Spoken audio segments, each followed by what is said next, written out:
మనం ఈ వీడియోలో 12 మంది ఆళ్వార్ల దివ్య చరిత్రలను తెలుసుకుందాం. ఆళ్వార్లు, నాయనార్లు అన్న మాటలు మనం వింటూనే ఉంటాం.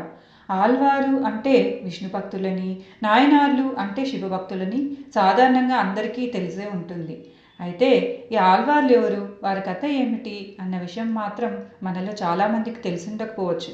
వారి కోసమే ఈ వీడియో.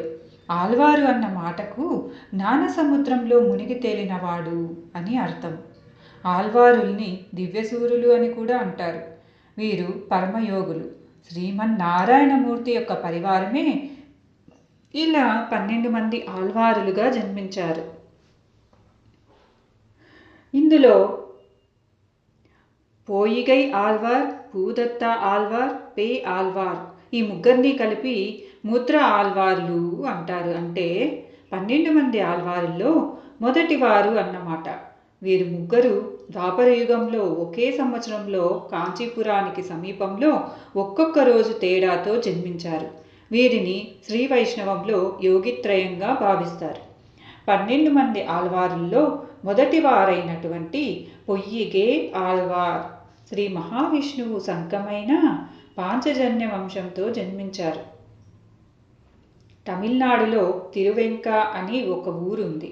ఆ ఊరిలో శ్రీమన్నారాయణమూర్తి యథోక్తకారి అనే పేరుతో కొలువై ఉన్నాడు. ఆ దేవాలయ పుష్కరిణిలో ఒక బంగారు పద్మంలో నుండి పొయ్యిగై ఆళ్వారు జన్మించారు. పొయ్యిగై అంటే సరస్సు, సరస్సులో పుట్టారు కనుక పొయ్యిగై ఆళ్వార్ అని పేరు వచ్చింది. అదే కారణంగా వీరిని సరోయోగి, కాసారయోగి అని కూడా పిలుస్తారు. సిద్ధార్థి నామ సంవత్సరంలో ఆశ్వయుజమాస శుక్లపక్షం అష్టమి మంగళవారం నాడు శ్రవణ నక్షత్రంలో పొయ్యిగై ఆళ్వార్ గారు జన్మించారు. సాక్షాత్తు శ్రీ మహావిష్ణువు సేనానాయకుడైన విశ్వక్సేనుల వారే వీరికి గురువై పంచ సంస్కారాలు చేశారు.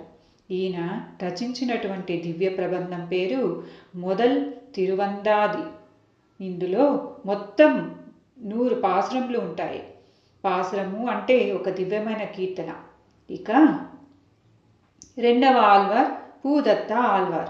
ఈయన శ్రీ మహావిష్ణువు కథైన కౌమోదకి అంశంతో మహాబలిపురంలో జన్మించారు.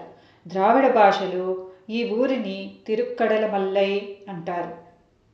పొయ్యిగే ఆళ్వార్ పుట్టినటువంటి మరుసటి రోజునే నవమి బుధవారము ధనిష్ట నక్షత్రంలో భూదత్త ఆళ్వార్లు జన్మించారు.